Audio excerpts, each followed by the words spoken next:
we shall win. Are you getting me? Yes, because we are going for elections. Again. So we shall what? Win. Let's go back again. Let's take it back again. Yes. We are the new patriotic party. We are the new patriotic party. The elephant is the winners. We shall win to save Ghana. The elephant is we shall win to save Ghana. We shall win to save Ghana. We shall win to save Ghana.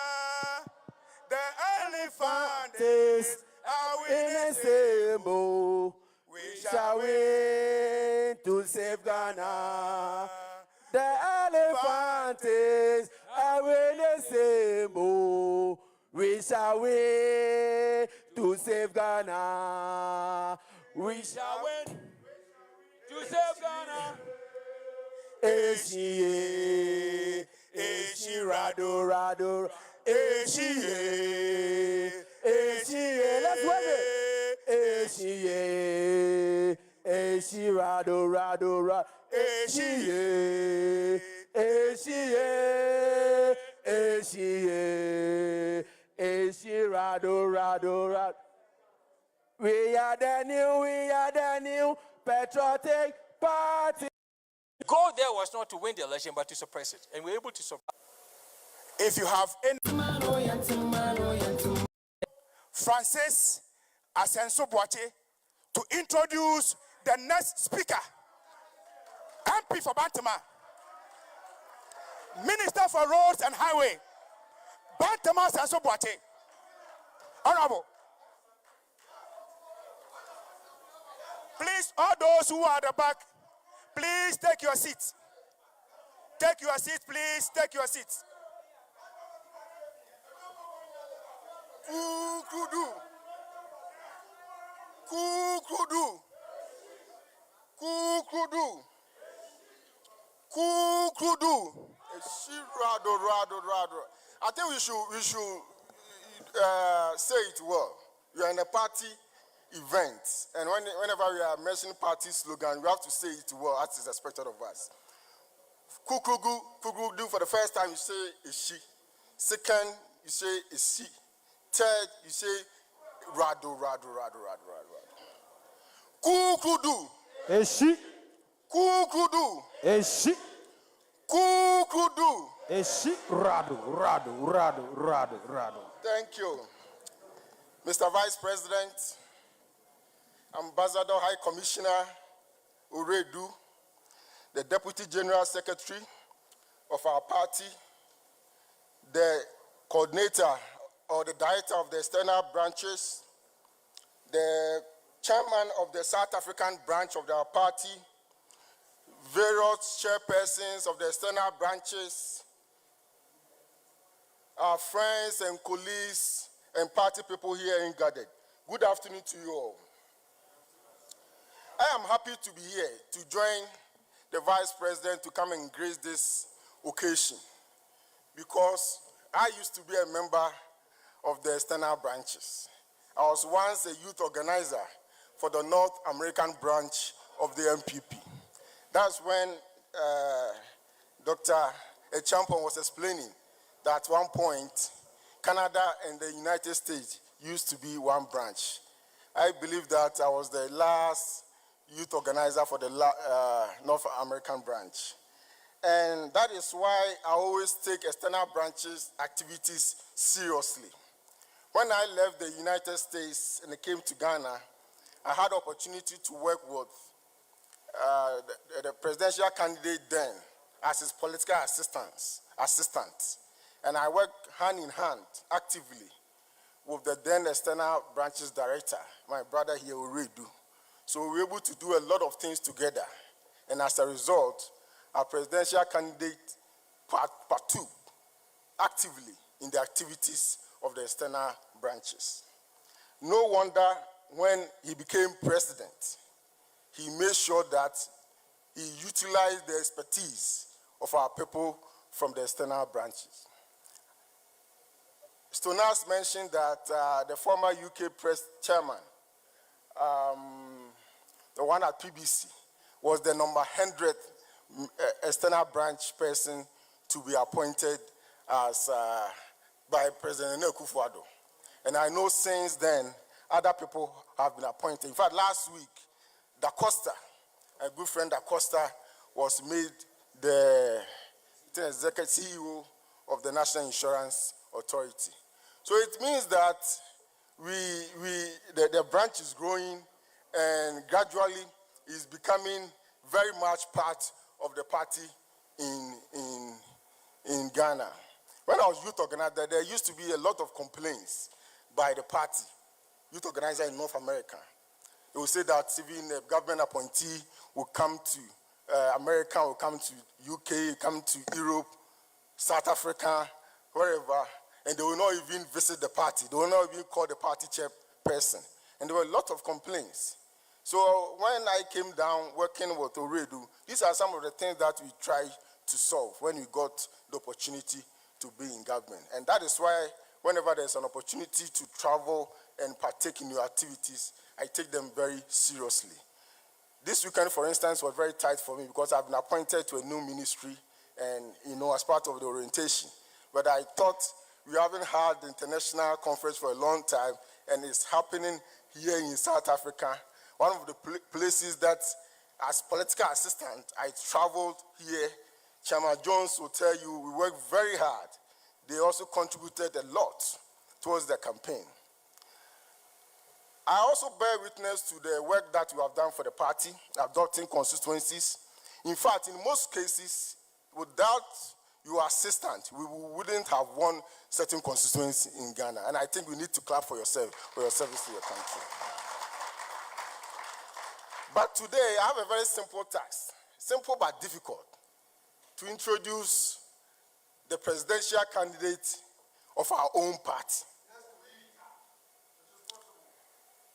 And also to introduce to you the next president of the Republic of Ghana.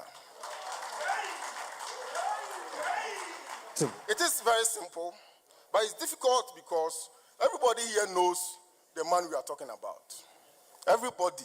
If you Google his name, to tell you wherever he's worked and everything. He's known in Ghana as an accomplished economist. So what can I say about him that you don't know? But I have had opportunity to work with him closely. When I was the political assistant to the president, and he was the running mate. He was then, when he was appointed at first, he wasn't a politician. He was a technocrat, doing a lot of good things for our country at the Bank of Ghana. And I always say that Dr. Bawumia is not one of the people who these days, those who want to be running media are campaigning like hell. He did not campaign anywhere. He was working somewhere. And because of the potential that the president saw in him, he picked him. So I've had that opportunity to work with him since then. And when, God willing, we won power and he became vice president, I was also appointed as the deputy chief of staff. And through that, I also had opportunity to work with him closely. In many of his meetings he had with the president, I was there taking notes and all that. And when in fact, he supported me heavily to win the nomination of the Bantima constituency. And he also supported me during the main campaign to become the MP for Bantima.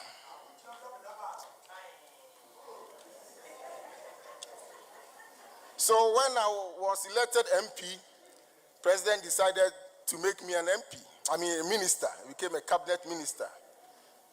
I also had opportunity to work with him closely as cabinet minister. And one thing that I can say about him is that he's extremely hardworking. Today in Ghana, many people want to be in political positions, want to be running mate, want to be president, want to be this and that. But it requires a lot of hard work. In fact, it requires a lot of sacrifice. Sometimes you even have to sacrifice your family. You hardly see your children. Dr. Bawumia is a hard-working man. He is also a very kind man and selfless. He's not one of the people who want to accumulate wealth. He doesn't see the need for that. And therefore, whatever he has, he shares with people. That's the man we are talking about. He's a very honest man. If you want to be president, if you want to be a good leader, you have to be honest. You say this here, the next time you have to say the same thing. Is there somebody who will go and stay in, go to Damango and say something is white and come to Bantama and say the same thing is black? You won't find that in Dr. Bawumia. He is the man you can trust. He believes in collaboration and cooperation as the way of achieving organizational goals. So this man is the man we need to be president come 2025. I have had opportunity to watch him closely, and I have no doubt in my mind that he has prepared himself to serve our country. Everyone here to work very hard to make sure that, God willing, we all work together and elect Dr. Bawumia. And I'm sure you all had the opportunity to listen to him on the 7th of February. When I was seated there and I was listening to him, I knew exactly what the man was talking about. Because these are the things in closed meetings every time he's been talking about. And he believes that the next NPP government should do certain things. And I'm sure today he will continue to talk about those things.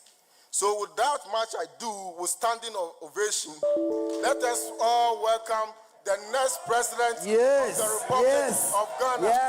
The new president. Dr. Bawumia. We are the new.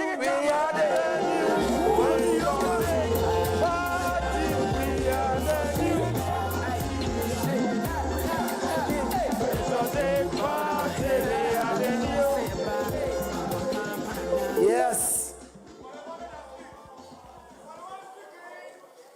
Thank you. Thank you very much. Please sit down. Please sit down. Please sit down. Bawumia beba. Bawumia beba. Yeah.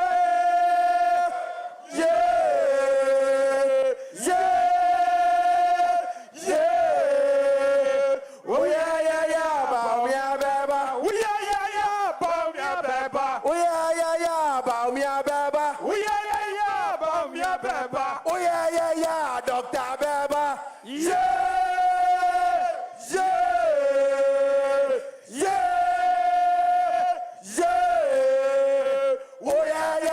Bawumia beba. Thank you. What's the Bawumia na ubenya? What's the Bawumia na ubenya? What's the Bawumia? What's the Bawumia? What's the Bawumia na ubenya? What's the Bawumia na ubenya? Thank you very much. Thank you. Thank you very, very much. The Minister for Roads and Highways and MP for Bantama, Honorable Francis Asensubuachi, Ghana's High Commissioner to South Africa, His Excellency Charles Redu, and the incoming MP for Abrim constituency. Inshallah. The Deputy General Secretary of our party and the Deputy Campaign Manager for the 2024 campaign, Dr. Antoinette Chibu Dako. The Director of International Affairs, Mr. Kwame Amponsa-Stonach, the Chairman of the NPP South Africa branch, Mr. Jones Frimpong, Chairpersons of external branches, fellow crocodiles, ladies and gentlemen, it is with great pleasure that I join you here today in Johannesburg, South Africa, at the New Patriotic Parties International Conference to dialogue and deliberate about our great NPP party. Let me use this opportunity to commend the party, particularly NPP South Africa, and the Director of International Affairs for making this conference possible. Events like these are particularly important because they bring our party together and to share ideas, mend our differences, and entrench the deeds that unite us. Even more important is the opportunity this year's conference affords us to strategize on breaking the eight. This year's elections presents a big challenge for our party. That is the quest and the ultimate desire to defy all the odds and break the eight, a feat that has never been chalked before in our nation's Fourth Republic. Fellow patriots, on November 4th, 2023, the members of our party took a bold and decisive decision by electing me as the flag bearer of our great party. It is something that sincerely warms my heart and a feat I do not take for granted.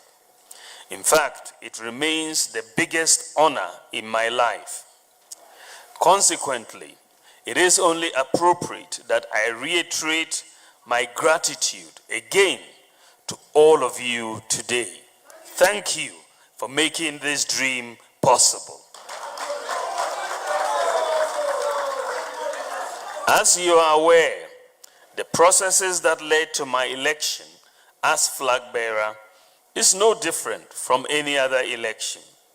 Every election comes with the contestation of ideas. It is characteristically a time for sharp contrasts on views and convictions.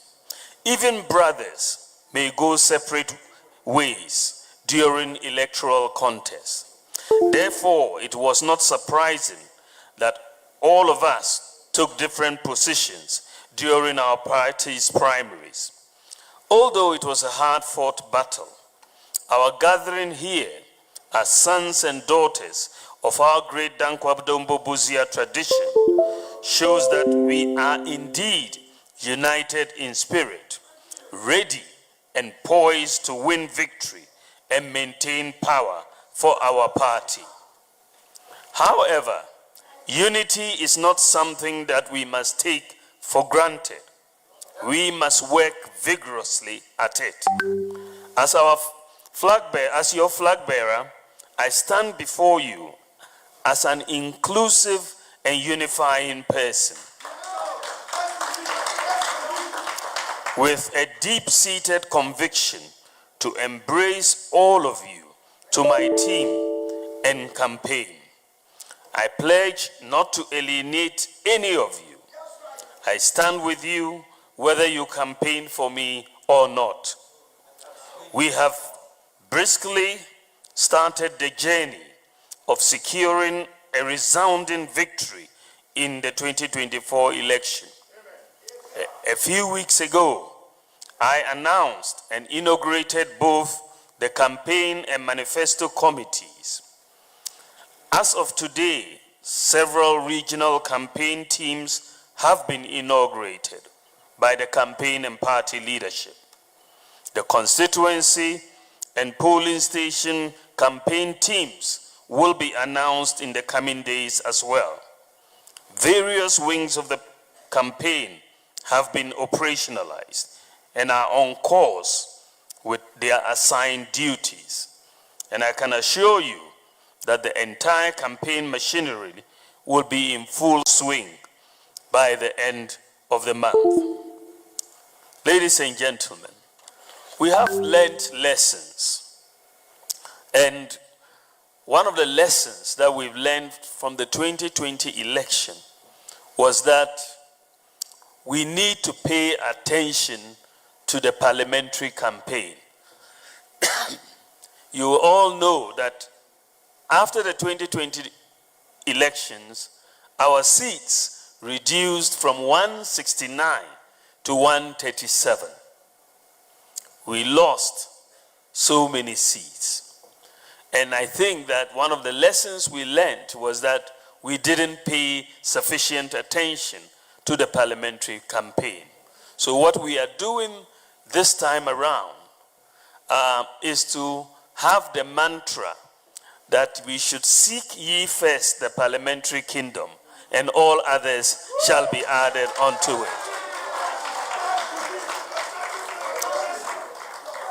And this is why I have a deputy campaign manager who is specifically assigned to the parliamentary campaign in the person of Honorable Obi Amwa. It is also, dear patriots, many of you in the diaspora have asked about your role in the campaign. The national campaign team comprises of the diaspora coordination team made up of Dr. Akwesia Champong, Amponsa Stonash, Obaya Frimpong, Richard Jemfi, Emmanuel Etefa, Danso, and Kingsley Ajiman. Of course, I expect every external branch chairman to be part of this team.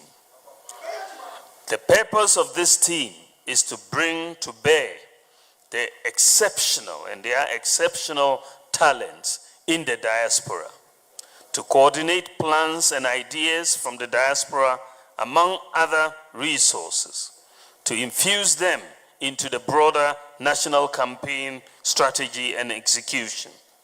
I have no doubt that the team we have assembled will work extremely hard to make all diasporans feel a part of the campaign.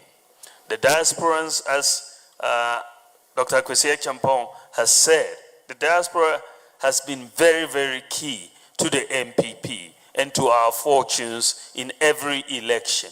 And I expect the diaspora to play a very critical role in the 2024 election. I am one of you. I am a diasporan myself, having lived over 20 years before coming back to Ghana. I know one of the concerns that has been expressed to me by various branches in the diaspora is that by the grace of God, when we win, when I make appointments, I should make sure the appointments are spread all over the branches of the party and not just limited to a few branches. So I'm very aware that it is a concern, and I can assure you that there will be equity in appointments of that. Ladies and gentlemen, this campaign that we are entering into is essentially, when you look at it at the presidential level, it's essentially a choice that Ghanaians are going to make. And that choice is between Dr. Mahamudu Bawumia and former President John Dramani Mahama. That is the choice that is facing Ghanaians. So we have to campaign to make Ghanaians choose Dr. Mahamudu Bawumia. It is possible. Why should Ghanaians choose Dr. Mahamudu Bawumia? Ladies and gentlemen, Ghana needs problem solvers. Ghana needs generational thinkers. and people with innovative ideas. I am a problem solver and a generational thinker The digital man. with innovative ideas. And I have a solid track record as a vice president to prove that. If you ask me as a vice president, with the support of the president, what problems I've been able to solve, what issues have I championed as vice president, I'll tell you that when we came into office, we did not have a unique national identification number. I championed the issuance of the Ghana card, and today 17.6 million Ghanaians have been issued with the Ghana card. Today, and just a couple of weeks ago, we have made it possible by the integration of the databases of the Ghana Health Service and the Births and Deaths Registry, and the National Identification Authority, we have now made it possible for children who are born at birth now, they will have Ghana card numbers. Wow. And next month, we are going to start the registration of all school children onto the Ghana card. This is a major legacy we are leaving for Ghana. And all of you in the diaspora understand more than anybody else in Ghana the importance of the Ghana card. Today, when we came into office, students had problems with getting student loans because they needed guarantors. The Ghana card has made it needless to have a guarantor. You can get a student loan just with your Ghana card. When we came into office, we had no national address system. So I led the effort to bring about the Ghana Digital Property Address System. Today, you cannot get lost in Ghana. You just ask for the digital address, and you'll go to the place. And this is helping e-commerce in Ghana. When we came into office, it was not possible to transfer money from one mobile company to another. You couldn't transfer money from MTN to Vodafone. So we implemented mobile money interoperability, and you can transfer money from any telco to another telco. And not only that, today you can transfer money from a Momo wallet to a bank account. We are one of the few countries, and we were the first country in Africa to be able to achieve that level of mobile money interoperability between a bank account and a Momo wallet. Today, there's no difficulty. People used to queue for days just to renew their national health insurance or to enroll into national health insurance. We have made it possible for you to do so on your mobile phone. You don't need to go and queue.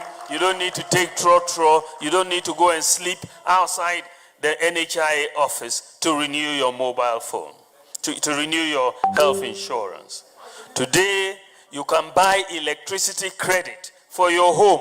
Here in South Africa, if your house in Ghana needs credit, you can buy that credit from South Africa and you will top up on your own.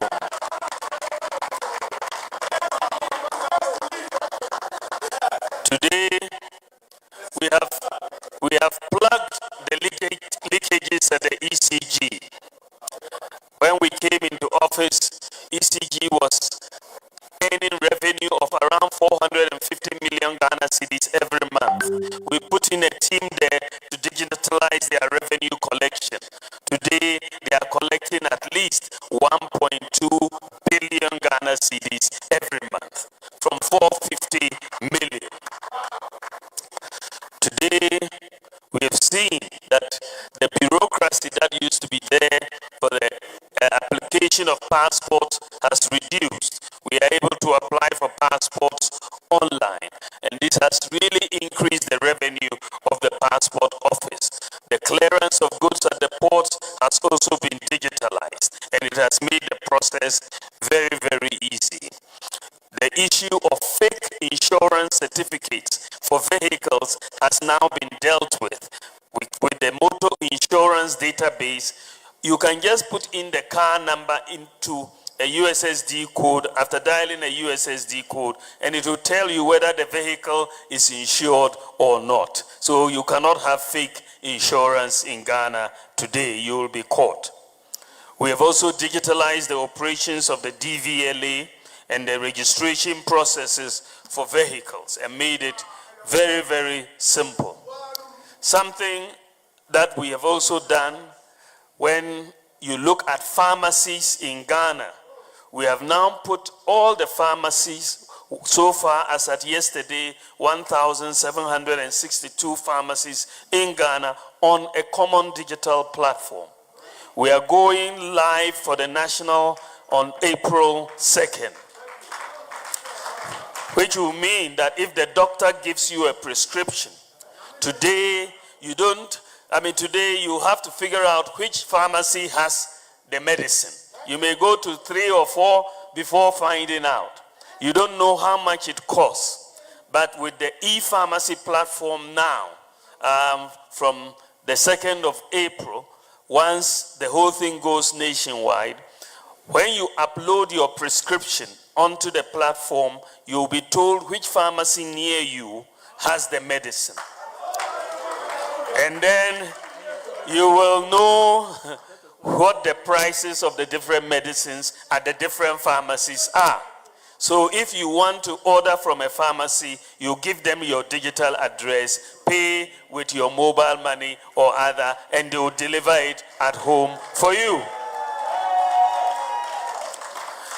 Ghana is got the first national scale e-pharmacy platform in the whole of Africa. We are number 1. This is another problem we have solved.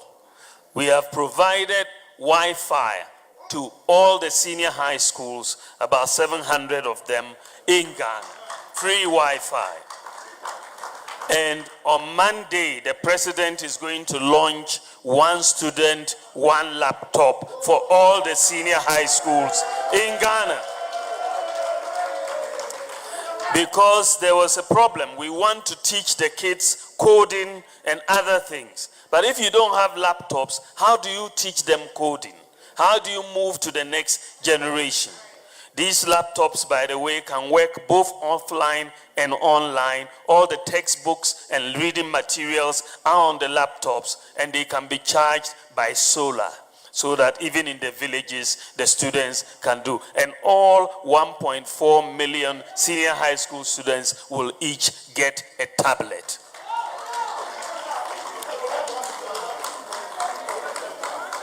We have established the Ghana.gov platform because if you are looking for a government service, you have so many places to go. But on one platform, Ghana.gov, we have onboarded 1,018 MMDAs. So you don't have to sit down and travel around, take transport to go to different places. You can go on the Ghana.gov platform, apply for the service you want, pay for it, and then get it at that point. So you will have a lot more. I think there's a less bureaucracy in the process of getting government services.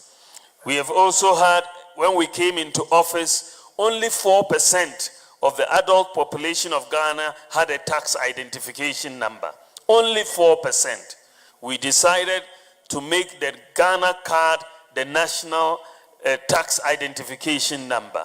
And when we made the Ghana card number the tax identification number, we increased the proportion of the population with adult population with tax identification numbers from 4% to 85% today.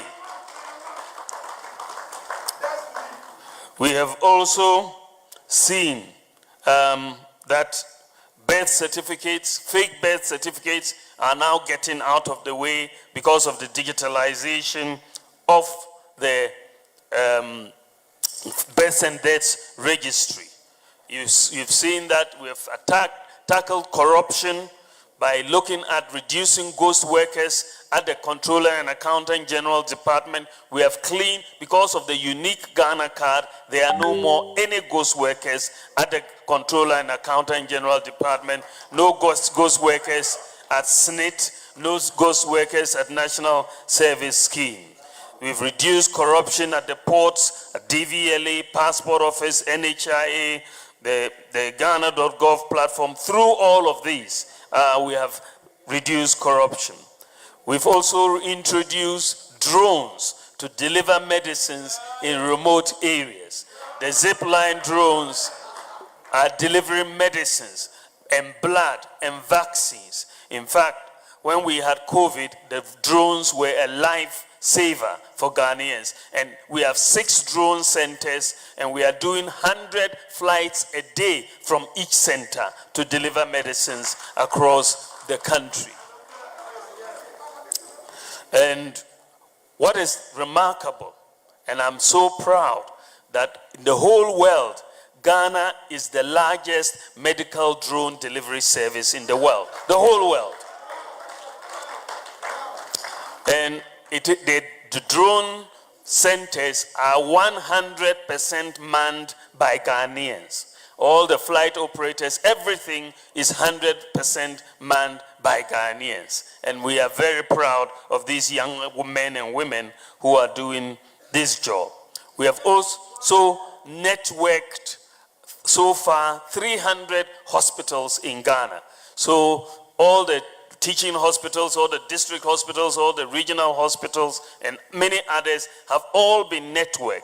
So to all your medical records, if you go to those hospitals, are digitalized. And you don't, if they transfer you from Wa or Bolga or Tamale to Kumasi or Accra or Cape Coast, you don't need to take your folder. Just take your ID number and they'll put it in there and your medical records will show. And we have therefore done so far 300, and this year we'll do another 600 hospitals, and next year we'll complete the entire hospitals, clinics, polyclinics, everything. All medical records will be digitalized, and we will take this forward. We also did not have a vehicle for Zongo development, so we established the Zongo Development Fund. Sickle cell sufferers had problems getting access to a very important drug called hydroxyurea because it's very expensive. And we placed it on the National Health Insurance Scheme that is allowing sickle cell sufferers to get hydroxyurea for free. I also led the Gold for Oil program and the Gold Purchase program by the Bank of Ghana, and we have really supported our reserves and our currency. Another thing I did for all of you who travel into Ghana, you know that today when you arrive into Ghana, you don't have any arrival forms. The support Dr. Bawumia and the NPP is that I have a mindset of possibilities. I always aim high. I'm always trying to do things that have not been done before. And many people think they are impossible. When I'll say that I'm going to do these seemingly impossible things, those who think in terms of impossibilities are always skeptical. For example, when I talked about bringing drones, they said I was going to bring drones to take pictures of people, women in their bathrooms. When I said that with the Ghana card, you can travel from abroad into Ghana from 44,000 airports in the world, they didn't believe me. But today, that is the case. When I talked about mobile money interoperability, making sure everybody in Ghana has a bank account, they didn't believe it. But today, that is the case. They were skeptical about the digital address system, free Wi-Fi, hostels for Kayaye, and all of that. But we have delivered them. These are people who did not believe in the free senior high school. They said it was 419, isn't it? Today, John Mahama is saying he's going to add private schools to senior high schools. If we hadn't done it, where would you have even gotten the idea to say you are going to add private schools? In 2022, today we are completing the hosting of the Africa Games today, isn't it? It has been a very successful game. In 2022, John Mahama said we should abandon it. We should not do it, isn't it? His mindset was one of impossibilities. But we said it is possible. It is possible. It is possible. It is possible. And we persevered. And we built the Boteman Stadium. We built the University of Ghana Sports Stadium. And we have hosted a very successful Africa Games today. He thought teacher training allowances, he canceled them. Nursing training allowances, he canceled them. We came back and we have reinstated them and we have restored them. But we have made these impossible things possible. In Ghana, ladies and gentlemen, we need a leader who is committed to the fight against corruption. I have a solid track record in fighting corruption, even as vice president. We have eliminated ghost workers, which were costing us a lot, and this is corruption. And Controller and Accountant General SNIT and NS, the National Service. We've reduced corruption at the ports, at the DVLA, at the passport office, at the NHIA, at the ECG, motor insurance, and so on. So I have a track record. I can tell you, if you ask me, how I have helped to reduce corruption. But can John Mahama tell you how he reduced corruption? Can he give you one policy that he implemented to reduce corruption? He cannot. Ladies and gentlemen, I am a hard worker. I am not lazy. I will work hard for Ghanaians as a president. I am a compassionate leader. I care about the poor, the vulnerable, the persons with disabilities, the lepers, and the people with special needs.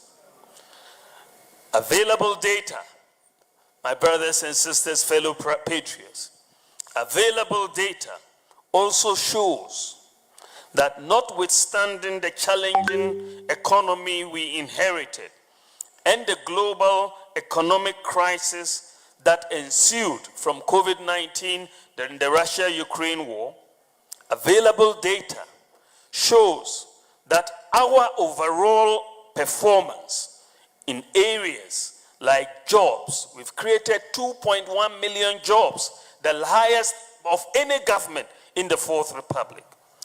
GDP growth, agricultural growth, industry growth, the trade balance, the current account balance, gross international reserves, infrastructure like roads, like interchanges, like classrooms, like public libraries, like fish landing sites, like railways, all manner of available data shows that education, healthcare, and all of these, that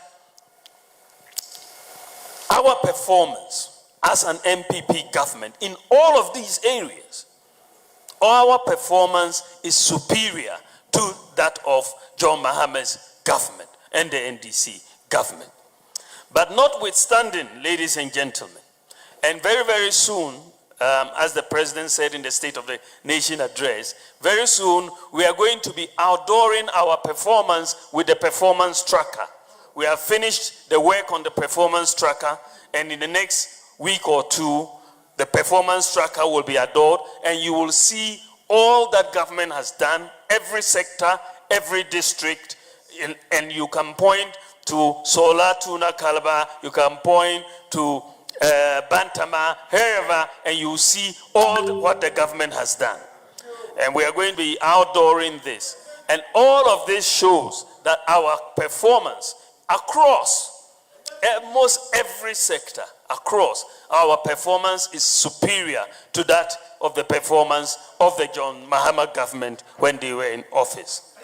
But, yes, this is not Green Book. It's feely that you will see. But notwithstanding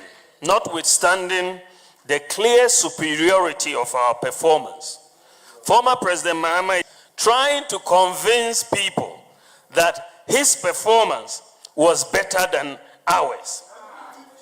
Just think about this. You take an exam with somebody, you score 30%, and the person scores 70%. And you, the one who scored 30%, you are going around to tell people that your performance is better than the one who scored 70%. No. What will be done? This is what I call a confirmed mathematics. A confirmed mathematics. A confirmed mathematics.